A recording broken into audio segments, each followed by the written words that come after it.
Yo, what's going on, everybody? It's your boy TJ. This is the first edition of Raw, which stands for Right After Wrestling. That's right, Right After Wrestling. This is a show that's basically dedicated to all the wrestling fans all around the world. Everybody that knows me knows that I'm a big time wrestling fan. So I thought that I'd just go ahead and get a show popping here tonight. We're going to call it Raw, which stands for Right After Wrestling. It's your boy TJ in the booth with you all tonight. The first edition of this show. So we just going to play it by ear, everybody. As you already know, wrestling just went off Monday Night Raw. So we're going to go ahead and we're going to break it down for you all. And if you want to take part in the show, all you have to do is just hit me up, 601-456-0323. That's 601-456-0323. If you have any questions or concern or anything you want to say about what happened on Monday Night Raw, all you got to do is just hit me up.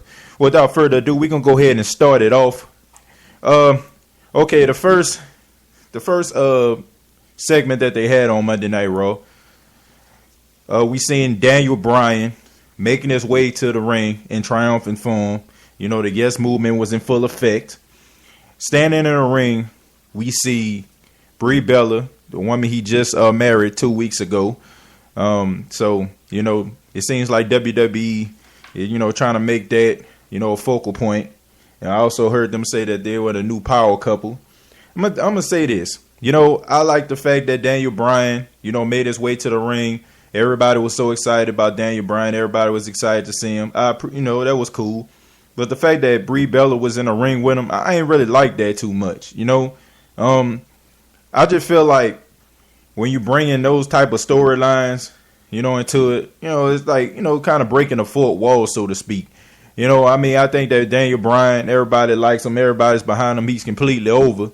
But his wife standing in the ring, I didn't think that was a good look. Unless they're going to try to do something, you know, with a storyline, to further storyline and implement her in it, then, you know, then I can understand that. But for now, I didn't really too much care for it. I didn't really think that, you know, it was a good look. But nevertheless, she was in the ring. You know, they were both doing a yes, you know, chant, putting their fingers up in the air. And lo and behold, Stephanie McMahon comes down to the ring, basically saying that, you know, congratulations to, you know, Brie and Daniel Bryan on getting married. And, you know, this segment just took a turn. Stephanie McMahon, I really think that, you know, her character has evolved. And I think that, you know, it's a good look for, you know, WWE. Also, you know, for the fact that they can make Triple H, who we'll talk about a little bit later, him go further storyline with somebody else and keep Stephanie McMahon and some other storyline, you know, that they can split up and they don't just need each other. You know, really shows that the WWE is really evolving, you know, that the authority can focus on one particular potential main event, and it can focus on a main event player like Daniel Bryan. But nevertheless, Stephanie McMahon is in the ring, you know, congratulating him on his wedding, and told him that at Extreme Rules, he's going to be taking on Kane. Now, last week, we seen the vignettes. We seen a commercial saying that, you know, the old Kane with the mask is coming back. And, you know, I don't know, you know, this particular match, Daniel Bryan versus Kane, I don't think that this is, you know, a credible title defense for Daniel Bryan. Like, I don't, you know, it's not believable. And I understand, like, why, you know, they allow Daniel Bryan to come out there tonight and get completely dissected by Kane. I can understand that completely. I mean, the fact is that you're trying to make Kane look like the monster that he was. And for those that don't know Kane and some of these new wrestling fans that just, you know, started to watch wrestling because of this new movement that I see, it's a much better product. And I see you trying to present Kane to these people. However, the fact of the matter is, I don't believe that Kane is going to beat Daniel Bryan. I mean, I really don't. I can understand, you know, it's a first title defense, but him coming out to the ring, you know, about 3 tombstone power drivers, I think that Kane. I think Kane is a good, solid matchup for Daniel Bryan. And I believe I can kind of see what they're going to try to do. You know, this goes back to what I was saying with Brie Bella. If you're trying to make Brie Bella, you know, in the middle of this, put Brie Bella in the middle of this situation, then I can understand. Because I guess it would make like Daniel Bryan release this kind of monster. I mean, just think about it. You know, it's somebody trying to kidnap or abduct your wife or make you, I don't know, you know, just trying to make you angry. Now, I can understand that for putting your wife in a storyline. I mean, you want to protect the person that you love. So I can kind of understand, you know, if they're trying to do it with that. Besides that, I don't see the reason why Brie Bella would even be in the ring with Daniel Bryan unless they're going to try to use her to try to evolve the storyline between Kane and Daniel Bryan.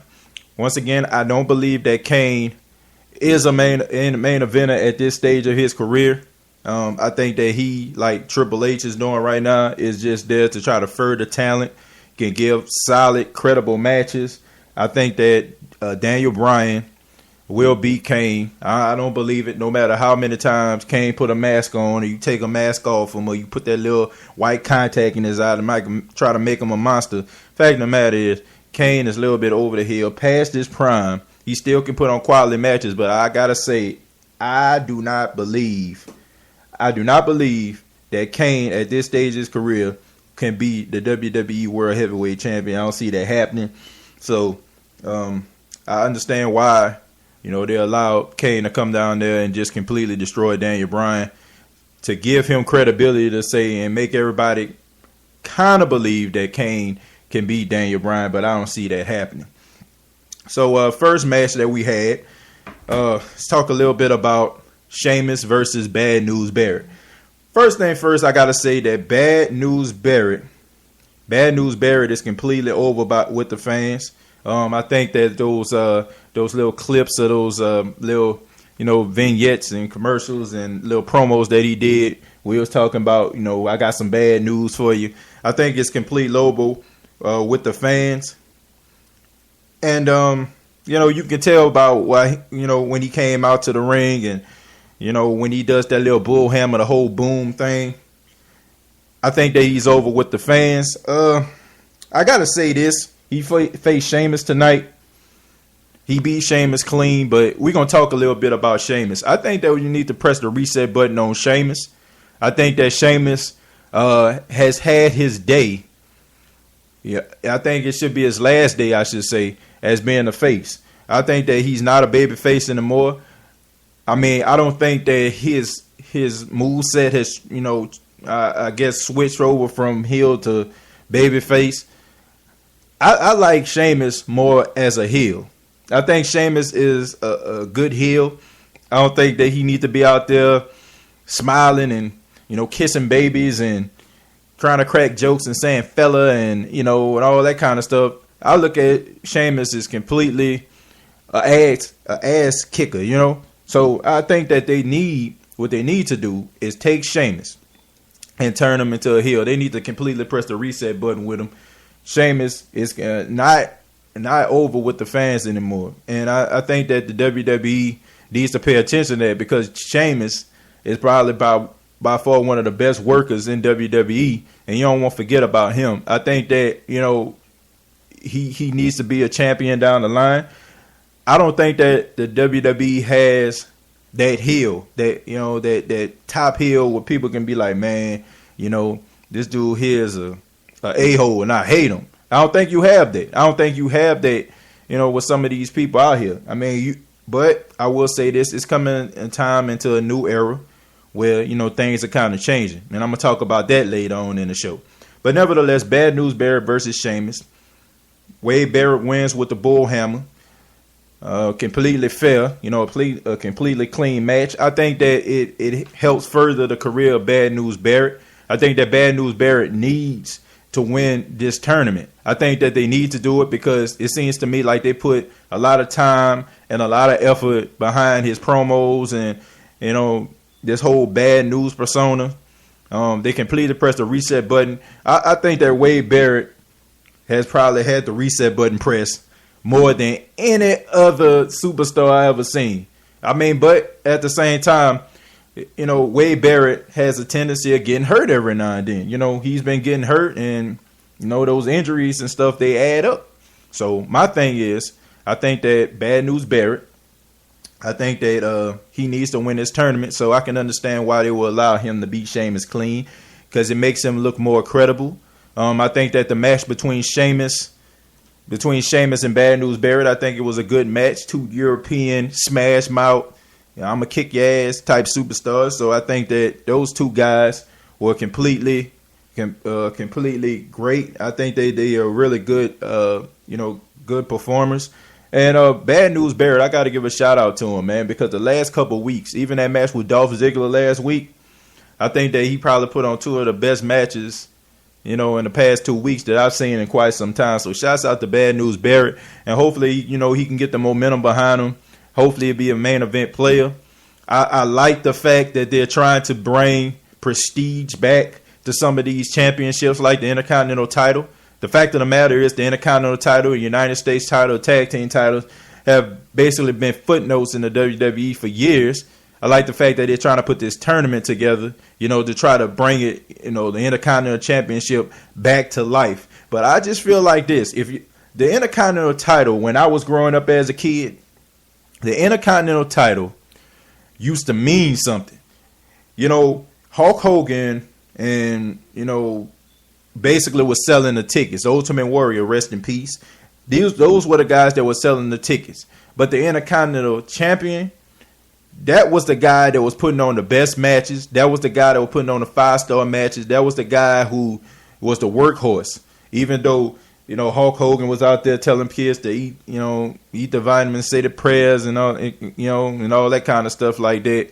Fact of the matter is the Intercontinental title has always been around the waist of the best wrestler. So I think they need to get back to that. Big E Langston, I think he had his fun in the sun. I see what they're trying to do with him. I think they're trying to, kind of fade out the world's strongest man, Mark Henry. I think they're going to try to replace him with like the Big E Langston, Big E Langston with the Mark Henry type role, the muscle, the guy to come out there, the big bully type. So I think Big E Langston putting the Intercontinental title around him was a good look. However, I don't think that he's completely over with the fans.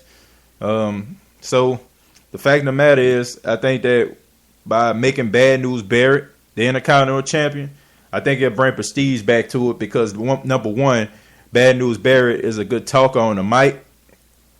He's over with the fans. And most importantly, he can put on those real good matches and make other talent look better when he's in the ring with them. So I think that was a good match. Like I said, press the reset button on Sheamus. Hopefully we can try to make this guy a heel because I'm tired of looking at my homeboy Sheamus. I'm tired of looking at my buddy Sheamus, man. Just go out there, smile, kiss babies, and have really bad T-shirts. That was terrible. I mean, come on, man. Like, I don't know, man. You need to do something better with my boy Sheamus. Sheamus is one hell of a talent, and I think that people just need to understand that Sheamus is still a main event player. I know they got a lot of new talent out there, but you cannot forget about the talent that can make other talent real good. So, let's not forget about those type of people too, man. In the midst of, this whole new superstar, this up and coming superstar movement that we got going out here. Next, we seen the formation of Evolution. Man, I gotta say this though. When we talk about Evolution, that boy Batista was clean. I ain't gonna lie. I ain't gonna hate. That boy Batista was cleaner than a board of hell. Now y'all can hate on Batista. I know they call him Bortista, Snortista, whatever you want to call him. But I guarantee you ain't going to call that boy a slob, because that boy there can dress. I mean, I'm talking about tailor-made suit. Fool came out there looking sharp as an attack. But nevertheless, we talking about Evolution. First things first, I got to say, Randy Orton, I mean, where your blaze at, bruh? I mean, come on, man. Come on, man. What's going on here? Evolution, man, y'all know how y'all used to do it. Tailor-made suits. Always looking fly, flashy, and cool. I mean, Randy Orton, I don't know, man. Randy Orton looked like he was getting ready to be a pallbearer at a funeral. I mean, I'm just being real with you. But nevertheless, Randy Orton, Batista, Triple H, and I guess Triple H tonight, I won't say this. Triple H sounded like, he was a little bit under the weather. It seemed like he had a sore throat or something like that. And so I think that's probably the reason why, they probably had more clips and some of the the confrontation between the Shield and Evolution kind of went, towards the way of the Shield. The Shield basically took over more of the promo or whatever, which I can understand that, and I like what they're doing in WWE. I like the fact that they're trying to take these superstars and they're trying to put them on the main stage. Like tonight, the Shield, they took over most of the promo between the confrontation between Evolution and the Shield. Now, I want to say this, Dean Ambrose, I think that his promo was the best. I actually feel like his promo was the best. It was more natural. And, Seth Rollins, I think that he did a real good job, but it sounded like to me a little bit more coming from a thespian. I do a little acting in my spare time. I think that Seth Rollins, his stuff was a little bit more scripted. It seemed like to me like he was trying to remember, the lines that he was supposed to say. Dean Ambrose seemed, when he was talking, it seemed like it was a little bit more natural. I like Dean Ambrose. I like this whole psychotic, maniacal type, persona that he has. And I think that, his promo probably set out, more than any of the other guys. But, like you said, they were saying they were going to come down. They were going to, Extreme Rules, they were going to, beat Evolution. They were the best faction in WWE history. Seth Rollins, kind of piggyback off what Dean Ambrose was saying. And, of course, they had to have Roman Reigns to be like the kickstart, saying, okay, we're going to come down there and we're going to beat y'all down. Evolution was up on the ramp and the Hounds of Justice was inside of the ring. But, you have to have Roman Reigns, kind of be the mess starter. I'm going to say this, and I'm going to talk a little bit about the Shield right now, because I feel like Evolution, we already know what they are. I mean, like you said, they got 31 world titles in between them. If the Shield can get a win over those guys, that will elevate them into main event status. We see what they're doing. They want to make Roman Reigns the new face of the company down the line. Kind of fade out some of the older talent, and they want Roman Reigns to be the guy. And I can understand it. It's cool. But at the same time, Roman Reigns is not ready for main event status. Not. He is absolutely not. What the WWE is, they're protecting him right now. Putting him with Dean Ambrose, who can good promos. Putting him with Seth Rollins, who's a good worker and good behind the mic as well. Putting him with those two guys kind of protects him. And if you look at some of the matches that the Shield have, you see very little offense from Roman Reigns. Right now, he's the guy with the 5 moves of doom, if you want to be honest. I think what they're trying to do is trying to slowly try to wean him into main event status, into a program with Triple H. But I hope they don't try to do it too fast. I still don't feel like he's ready. I feel like you just got to keep him with the Shield just for a little while longer, because I don't think that he's ready. I think with a little bit more time, at the Performance Center, WWE Performance Center in Florida, and a little bit more time on the mic, I think that Roman Reigns will be a main event player. But nevertheless, Roman Reigns had to be the kickstart. So the Shield leaves the ring, goes up the ramp. Lo and behold, Evolution calls out most of the heels in the company. They come out on the stage with them and keep the Hounds of Justice at bay. To me, I think that the segment could have been a whole lot better if they had a little bit more feedback. Like I said, Randy Orton and Batista and Triple H didn't do much talking. They ain't talk that much. They allowed, the the Hounds of Justice to say what they had to say and gave them the floor. But I just don't feel like it's still, to me, I'm still not interested in this match enough for me to say, okay, if I don't have the WWE Network, I'm going to order this on pay-per-view. I can't say that yet. And I just feel like the whole confrontation, between them is basically kind of stagnant right now. I just feel like if the Shield would have went up the ramp and they would have sent down some of the bad guys and the Shield would have just cleaned house, it would have made them look a little bit more credible. I mean, here you got Evolution who plays this clip of them just completely like destroying the WWE locker room. I mean, years of destruction. And then you have the Shield who supposed to, for years now, been coming down to the ring and kicking ass. And all of a sudden you got 12 heels, on the stage. And basically they do nothing. So, I just feel like this, if you're trying to make this team look like, they're unstoppable. I mean, everybody know what Evolution can do. We've seen it for years. We've seen what Triple H, Batista, Randy Orton, and Ric Flair can do, to a locker room. I mean, they used to beat the hell out of people. I think when you're looking at the Shield and you trying to make them, a babyface faction, I think that when you sent down those bad guys, I think they should have let them get the upper hand. And I think people would have been like, oh, okay, I understand now. I understand. Evolution, they're a dominant force, but the Shield, they just as dominant too. And I think that's where you would have had that big clash.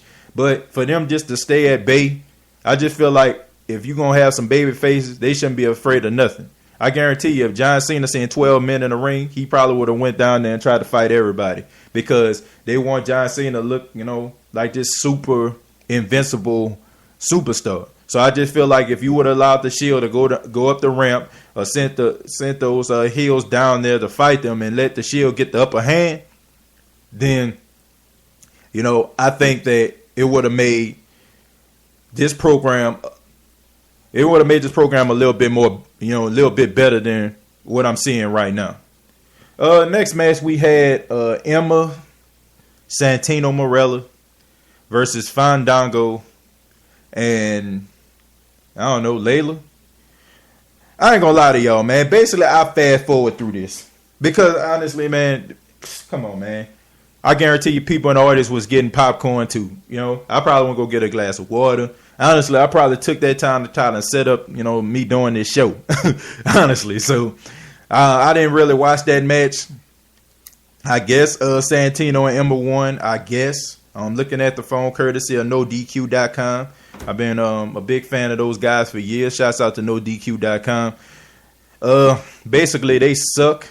Santino and Emma, we get it. That's just entertainment. Just to entertain the fans and. Possibly everybody go get a bathroom break, something like that before, some real talent come out. Here's what it is. Oh yeah, let's backtrack a little bit. We're gonna talk about the tag team championship. We have the Usos versus Cody Rhodes and Goldust. Now, let's talk a little bit about the Usos. I'm gonna make it. I'm gonna go back a little bit. Now, a couple weeks ago, we seen Evolution beat the hell out of the Usos. Now, this week, we got Ryback on commentary, Goldust and Cody Rhodes, and we got the Usos all out. Usos versus Goldust and Cody Rhodes. Why the hell should I care about the tag team division if you just took the tag team champions and completely destroyed them on national TV? Like, it could have been anybody. Like, Evolution could have beat up anybody. I mean, they could have beat up Cody Rhodes and Goldust. Basically, it seemed like to me, Cody Rhodes and Goldust about to split up anyway. So, why couldn't it be Look, let me help you out, WWE. Why didn't you just allow Cody Rhodes and Goldust to face Batista and Randy Orton? That way, when Batista and Randy Orton beat the hell out of Goldust and Cody Rhodes could have been upset and been like, where the hell were you when I was getting my ass whooped? You could have said that. You could have set it up for that. Because it seemed like to me they're going to split it up anyway. But you take your tag team champions in a division that's been crippled for years. And finally, you get some credible tag teams in the division. And you take the tag team champions and you beat the hell out of them on national television. Why should I care about the tag team division if you taking the tag team champions and beating the hell out of them? Why? Why should I care about the tag team division? Why should we put this on display? Basically, you allowed your tag team division to take a step back by allowing your tag team champions to get destroyed on national TV. I don't understand it. I mean, I just don't understand it.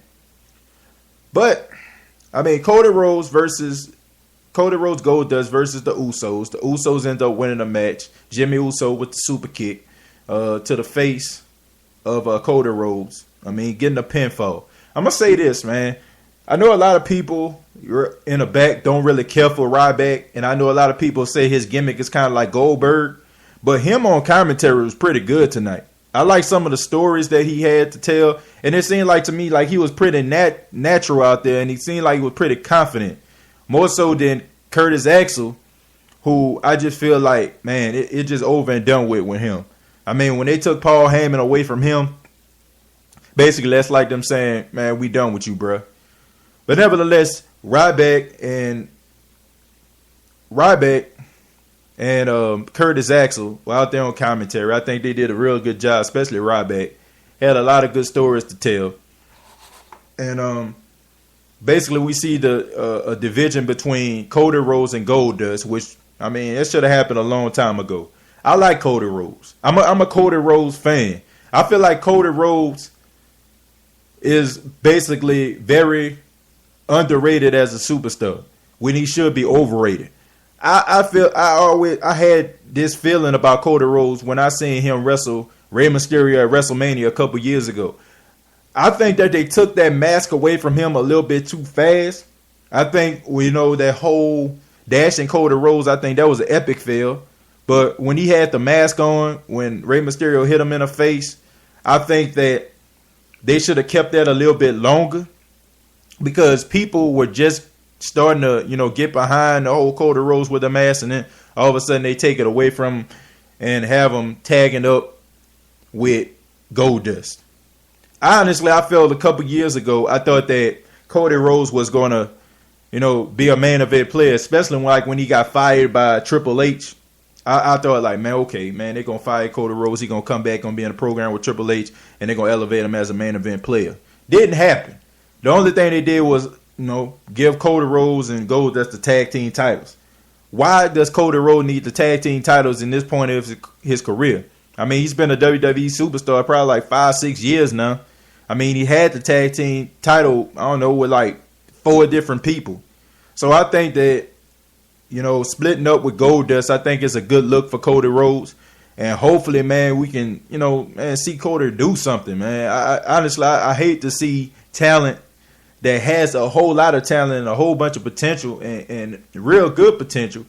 And the company don't allow them to use it because, they're not a part of, what the company actually wants to do moving forward. So I hope that Cody Rhodes versus Goldust, I'm pretty sure it's probably going to be a SummerSlam match. They're probably going to work that program a little bit longer. So, they're probably going to work that probably through SummerSlam. So it's going to give them something both to do. And hopefully it elevates Cody Rhodes as a main event player down the line. But like I said, man, they need some credible heels on WWE television right now. I mean, everybody a little bit too nice, man.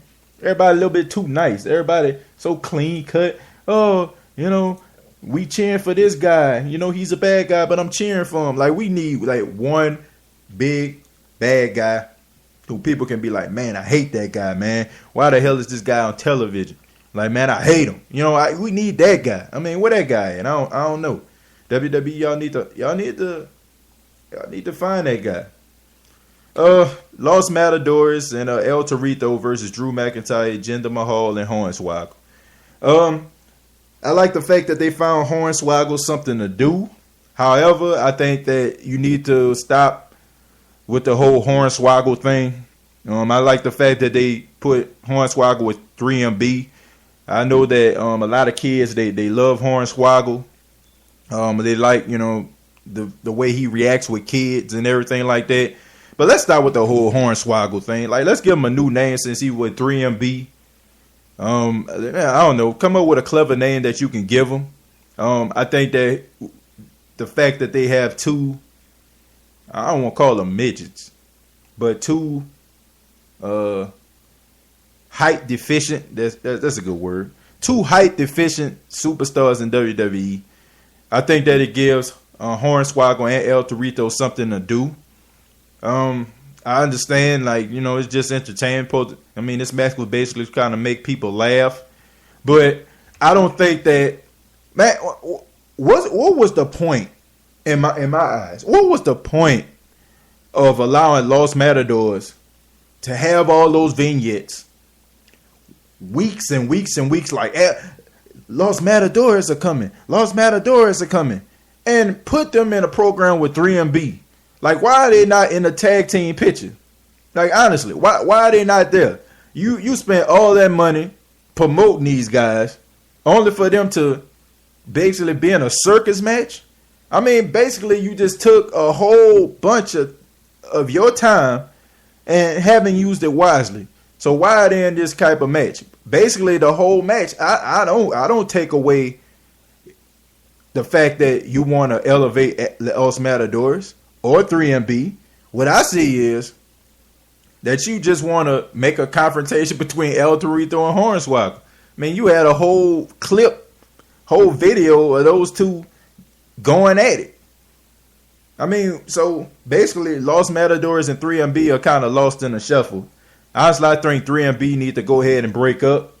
I don't think that that's benefiting anybody. I don't think I ever seen these guys win a match.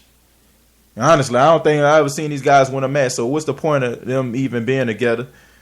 Well, long story short, El Torito ended up pinning Drew McIntyre, which is, man, that was embarrassing. I want to know, how that happened.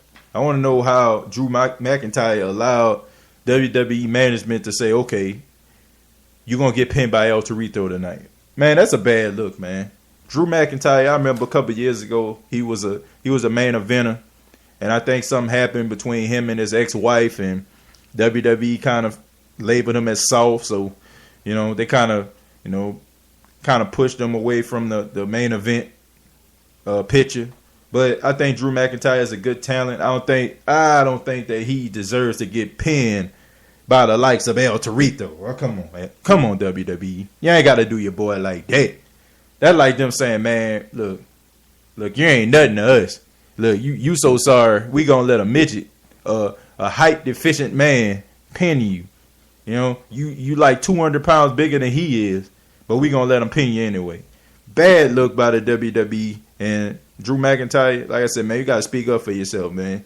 Cause ain't no way in the world, if I was a WWE superstar, I feel like I should be elevated to the main event, that I'm gonna allow WWE management to say I'm gonna get pinned by El Torito. No way. No way. We had the Intercontinental title contenders tournament continue tonight. Rob Van Dam took on the Swiss Superman, the King of Swing, Cesaro. Now, I like the fact that they put Paul Heyman with Cesaro, but Cesaro, come on, man, for weeks, Cesaro didn't have no music. None.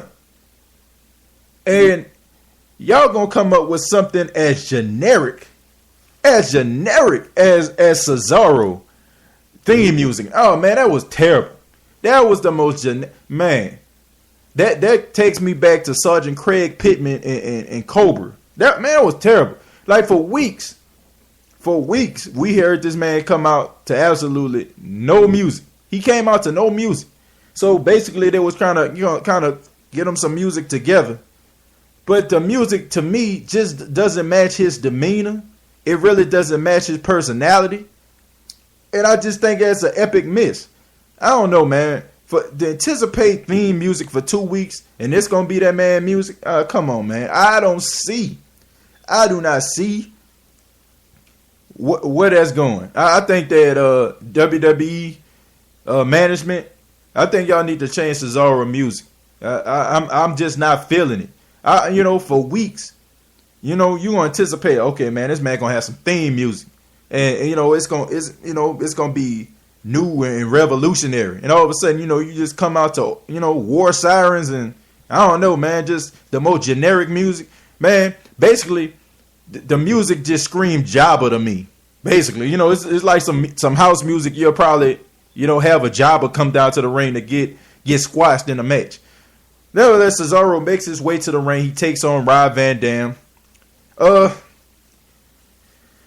Man, I'm the number one Rob Van Dam fan probably, in the world. I remember when I was 17, I was in Newark, New Jersey. I was at the JFK airport, and I seen some WWE superstars come through. I mean, I seen people like Charlie Haas. That just goes to show you how long this was ago. Just about 10 years ago. Charlie Haas, Shelton Benjamin. I think Rene Dupree was still in WWE at the time.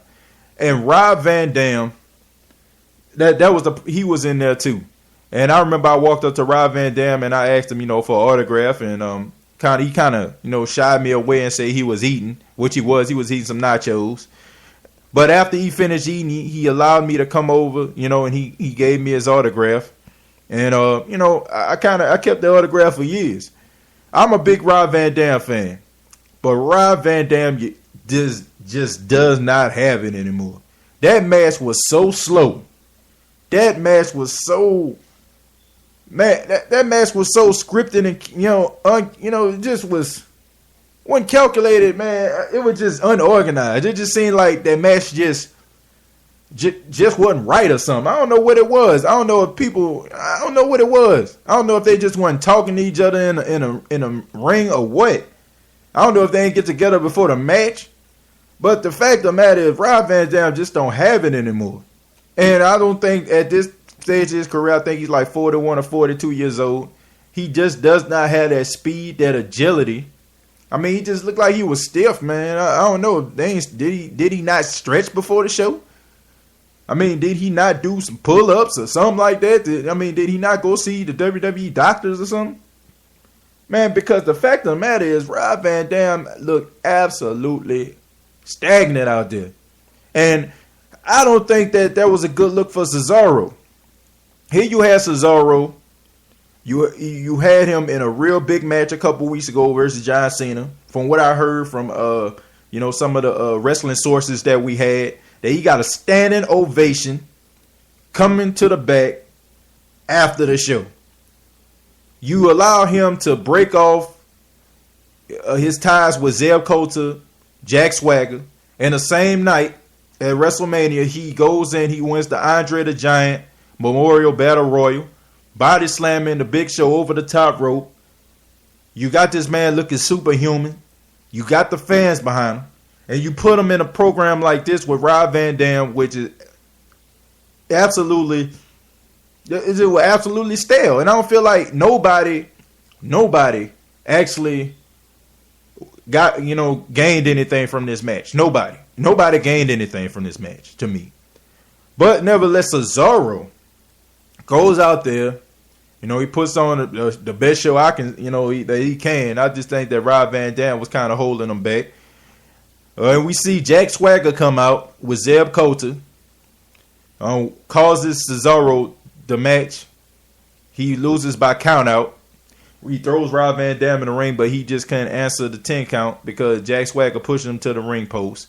So it seems like to me like he's going to be in a program with Jack Swagger, which I think Jack Swagger really needs. Jack Swagger is a real good talent. I think that Jack Swagger can be a champion. I don't think that Jack Swagger can talk for himself. I mean, I think he needs Zeb Coulter. I think Zeb Coulter, is what's best for Jack Swagger, and I feel like Paul Heyman is what's good for Cesaro, because neither one of these guys are going to put in their asses in seats by doing promos. I mean, it's just not going to happen. I like Cesaro. I like, his whole demeanor. He has like that cocky smile, and he has everybody like kind of behind him, like, yeah, like, man, Cesaro, man, he's the man. He really don't look as strong as you see on TV. You just look at, he has, nice build, but you really don't look at him as being this, this superhuman, being, which he is. But the fact of the matter is he needs Paul Heyman. He needs Paul Heyman to elevate him. But I don't think that they should make that like the focal point. I think that they should allow, Paul Heyman to, make the promos, but allow Cesaro to have the good matches. Like, I don't feel like you need to talk to the commentators too. Because they're making it seem like, oh, Cesaro, he needs Paul Heyman. Paul Heyman's going to elevate his career. Like, come on, man. Cesaro, how about making Cesaro look as if, he decided to have Paul Heyman with him, but he really didn't need him. So, it kind of cripples the superstar when you just like, okay, he needs Paul Heyman. When you say stuff like that on a borderline to make it portray it as if, he needs this guy. Basically not saying like these guys would be a good mix together as a duo. But Jack Swagger, I would say that Jack Swagger needs Zeb Coulter. I think that Zeb Coulter is a good mouthpiece. Zeb Coulter, a lot of people don't know. Zeb Coulter, basically, I'm going to give y'all a little history. Zeb Coulter gave Steve Austin his name, not Stone Cold. Stone Cold, everybody know the story. Like his wife, told him his teeth was gonna get Stone Cold, but no, he gave him the name Steve Austin. Like Stone Cold Steve Austin, real name is Steve Williams, and Stone Cold was green at the time, and Zeb Coulter was in the back, and basically, they had Steve Williams. Everybody know, if you're a wrestling fan or somebody that followed wrestling for a long time, about Dr. Det Steve Williams. He was a superstar at the time, and he was wrestling in the same territory as Stone Cold Steve Austin at the time. So Stone Cold didn't want to use the name Steve Williams, and neither did the people in the back want him to. So Zeb Coulter went to Stone Cold and said, tonight, you're just going to be Steve freaking Austin. He just threw a name out there. But everybody at the time, when Stone Cold was wrestling, Steve Austin was known as the $6 Million Man. It was a popular show on television at the time. But long story short, Zeb Coulter gave Steve Austin the name Steve Austin. But I think that Jack Swagger, I think he needs a tag team partner. I don't think that, at this stage he is a singles competitor. I don't think that Jack Swagger is just gonna put some ass in some seats. I don't see him being a champion no time soon. So how about strengthening the tag team division? Putting him with a guy who is I guess like a super athlete, somebody probably just a USA, white bread apple pie as they trying to make Jack Swagger seem to be. How about putting him with somebody like that, somebody probably in the territory or something like that you probably possibly can put Jack Swagger with to kind of elevate the tag team division. I feel like Cesaro is gonna come out on the upper hand of that feud. What they're trying to do is they're trying to make Cesaro a main event player. I can understand the fact that they're trying to do that for Cesaro. But I don't see championship. I don't see championship nowhere in the future of Jack Swagger. But I do see it with Cesaro. Cesaro, of course, gave the fans what they wanted. They wanted the big swing. He ended up swinging Jack Swagger. It ended with a a confrontation between Rob Van Dam, Cesaro, and Paul Heyman in the back. Rob Van Dam kind of warned Cesaro to say stay away from Paul Heyman. He's no good for you. Told him you should stay away from your money and your house and your family. So I don't see Cesaro being with Paul Heyman for a long time. Basically you have the biggest heel manager and what a guy that's basically kind of they elevating as a face. Because if you're trying to make Cesaro a heel, nowhere in the world should he be looking out to the crowd for the crowd to, want him to do a big swing or something like that. Like basically a heel, you try to take away everything that a fan would actually love if you're just trying to be a stomped down, bona fide heel. So I just think that Cesaro is too over with the fans, and Paul Heyman basically, manages a guy who probably by far one of the most hated WWE superstars right now, Brock Lesnar. Moving on, we had the Divas champion Paige versus Oksana. Pretty okay match. I see what they trying to do. They trying to make Paige look like she an underdog, by allowing these divas to go out here and, basically beat her up or whatever, and she comes out on the upper hand, kind of get that whole underdog feel, like she beat AJ, but she's new, she's green. These other divas who've been around for a long time, basically using it like initiation, like you don't deserve to be the diva champion. You was a one-hit wonder. I can understand that, but a lot of people don't know. Paige comes from a rich pedigree of English wrestlers. Her mom and her dad were both wrestlers. She's a good submission specialist, and if you watch NXT, you'll see that she was coming up the ranks for quite some time. I think that she is a good Divas champion choice, but I think I gotta give WWE kudos for the fact that at the night after WrestleMania they introduced the WWE Universe to Paige, because the night after WrestleMania you still have those wrestling marks that come in, from WrestleMania. They buy a ticket to Monday Night Raw and they will know and identify who Paige is and give her that cheer so she can get over. So I can understand that. Like I said, I can understand about those divas that don't think that she deserves it. So, they kind of, whoop on her and she gets the upper hand at the end by winning the match. So I can understand that. I get it. She's fighting against Tamina at Extreme Rules. I heard a source that says that AJ is injured. I don't know,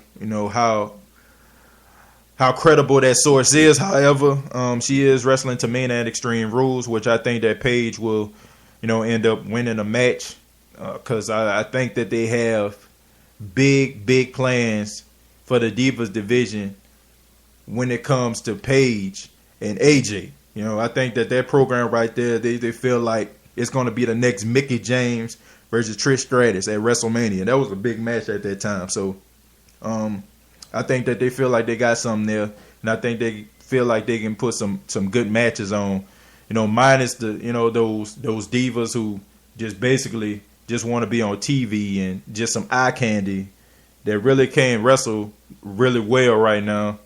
They feel like they got two credible wrestlers, two women that's passionate about wrestling, don't really care about how they look, don't really care about being on television. The only thing they actually care about is actually being main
guy who gets a lot of heat down the line that can put on those good matches. I don't know, where they're going to go with him. I don't know who they're going to put him in a program with down the line, but you can tell by him coming out with the heels, on the ramp, with Triple H and Evolution members Batista and Randy Orton. I can understand. It seems like to me like they want this guy to be a big deal. So I'm looking forward to seeing the growth of Alexander Rusev. I'm just kind of tired of seeing him squash superstars on Raw and SmackDown. Let's get him some real challenges out there. And like I said, he got a match at Extreme Rules versus Xavier Woods and R-Truth, but I don't see those guys doing anything. I just think that that's just a match to show off the strength and the agility and the skills that Alexander Rusev actually possesses. I don't think that he's going to be a real good champion. I won't say a real good champion. Excuse me. I don't think that he's going to win, in a squash. But I think that it's just going to be just enough for him to show off his skills. And I don't know, man. They probably put the United States Intercontinental title around him or something like that. Hopefully, those belts will be credible at the time. When they decide to actually give him one. Okay, and lastly, we had John Cena versus Bray Wyatt, Eric Warren, and Luke Harper, the Wyatt family. I see what they're trying to do. They want John Cena to feel like the WWE universe has turned its back on him. You had a promo earlier that night by Bray Wyatt saying that John Cena, he has the WWE universe. At least he thinks. But you had more people cheering for me than they had for you at WrestleMania, and saying that he actually has the masses with him now, and John Cena doesn't have the masses anymore. John Cena just does not have it anymore. People kind of get tired of that whole apple pie, Super Cena type thing. So, John Cena responds back and saying, on the borderlines of his promo, saying, hey, the people, they're not going to give up on me. The people, they believe in me. The people, are going to stand behind me. And, you may have your followers, but the C Nation is stronger than your followers.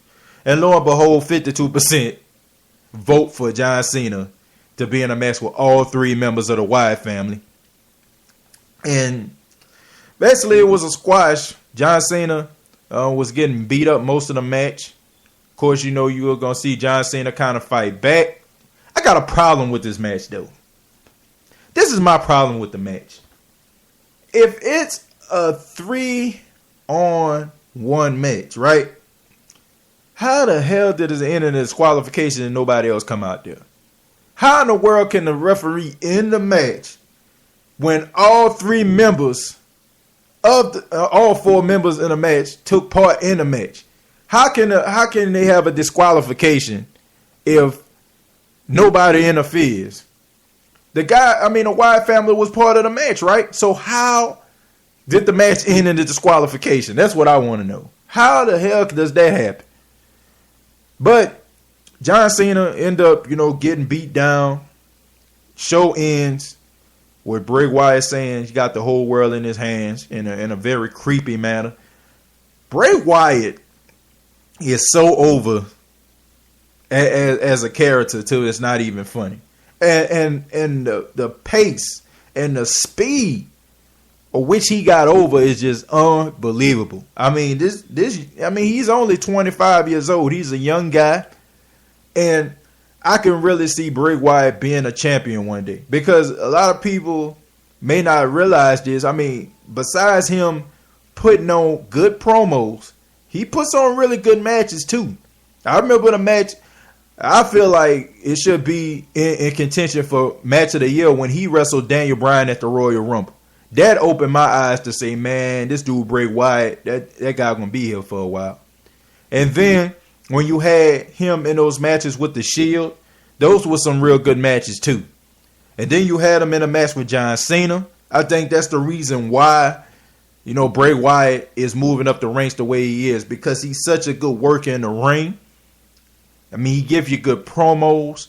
And honestly, he makes you not miss The Undertaker. Because his gimmick is almost in between like like cult Undertaker type, like gimmick. I mean, you take the Undertaker and then you take a cult and then you put them together and you got Bray Wyatt's gimmick. Absolutely over with the fans. An absolute work in the ring. I look forward to seeing this guy grow within WWE. WWE right now is some good television to watch. I mean, they almost lost me. I'm not going to lie. They almost lost me. But you got to give props what props do. Triple H, Stephanie McMahon, Vince McMahon realizing that, hey, I'd had my time and, it seems like to me the world is changing. And, it's about time for me to get some of these young guns in here and allow them to do work. But allow Stephanie and allow Triple H to run the show and stay behind the scenes. And, just kind of, control the day-to-day operations, but allow Triple H and Stephanie to kind of run the show and, kind of implement their guys and their program. You got to give props what props do because it's a much better program than it was before. Bray Wyatt, I think that the Wyatt family, I think all those guys are really good champions. I think that Bray Wyatt, is going to be a champion. I feel like Eric Rowan and Luke Harper are going to be tag team champions down the line. And I think that it'll be very, very believable because all those guys can go. Every last one of them. As far as John Cena is concerned, I don't know what WWE is going to do. But it seems like to me that John Cena, he reached a wall in his career, honestly. It seems like to me he's reaching a wall. And I understand that he's the guy that's selling the T-shirts. I understand that he's the guy out here that got the most Make-A-Wishes in the history of Make-A-Wish Foundation. I understand that, he's the guy, he's the face of the company. But even Hulk Hogan had to join the NWO. Even Bret the Hitman Hart had to be anti-USA. Even Stone Cold Steve Austin, even though he didn't get over with it, even though Stone Cold Steve Austin had to join the alliance. I don't know what y'all going to try to do with John Cena. I don't understand. I don't know what y'all going to do with him. But clearly, for the sake of gimmicks everywhere, for the sake of WWE Universe members everywhere, you got to do something with John Cena. You got to do something with him. You got to do something that's different. I mean, this whole apple pie, coming out there saluting the crowd and throwing your T-shirt in the crowd. Like, man, people tired of it. I mean, even the kids, getting away from John Cena. Everybody seems like they're on the bandwagon of Daniel Bryan right now. So I think right now, that you need to do something with John Cena. Rather put him, with the authority. They can come out there with a suit and tie. Possibly, change the shorts and, have him come out there in traditional tights. Just to say basically like he sold out. I mean, you got to do something with John Cena because John Cena for years has been a workhorse. For 12 years, John Cena has been to WWE. 10 of those years, John Cena has been the face of the WWE. But you got to do something with him. And it's just not working anymore. And I know a lot of people are saying, well, as soon as you put John Cena, as soon as you make him a heel, as soon as you do that, people going to cheer for him. So what? So what? If people cheer for him, so what? I mean, this is a new day and age. People are going to cheer for who they want to cheer for. There's no such thing as a traditional heel and a traditional babyface. I mean, the Shield were heels. The Wyatt family are heels. But people still cheer for him. I mean, Bad News Barrett is a heel. People cheer for him. Cesaro supposed to get heat because he was Paul Heyman. People cheer for him. People cheer for who they want. They boo if they feel like it. They cheer for who they want to. The fact of the matter is, you can't not just allow John Cena to continue with this apple pie, shake hands, kiss babies type gimmick. It's just not going to happen. It's just not a good look. And I just think that it's just time for a change. all the big time superstars, all the faces of the company have reached a wall.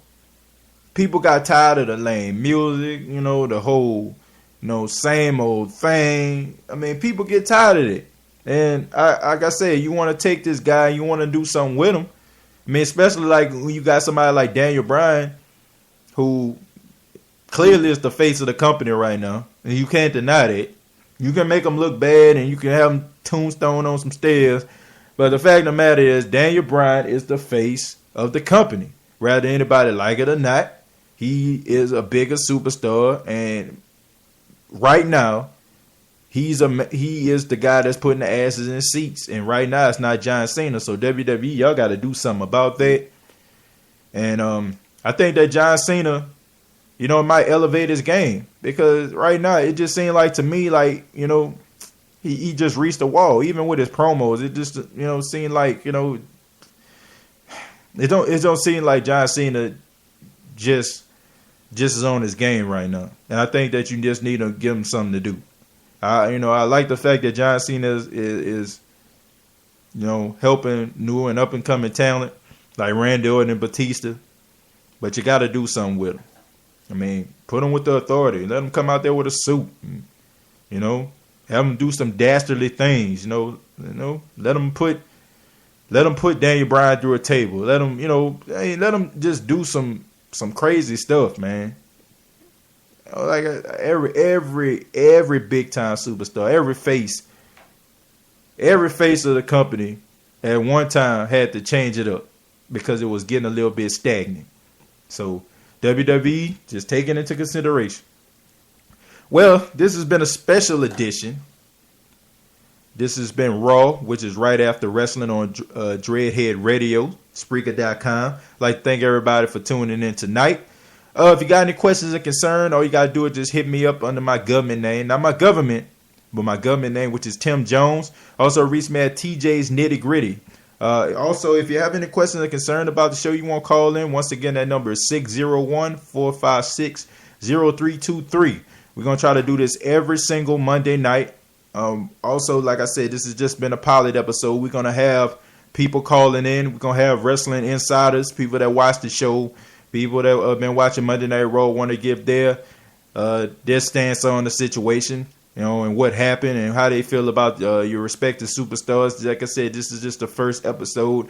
We're going to be giving you guys great wrestling reporting. We're going to give you great inside work. And also, like I said, we just want you to be a part of the show. So anybody that wants to call in, have any questions, and want to have something to say, frustrated about what happened on Monday Night Raw, this is your show, and we're going to make sure that we give you the best show possible. All right? So till next time, this is your boy TJ from Dreadhead Studios. Till next time, good night, everybody.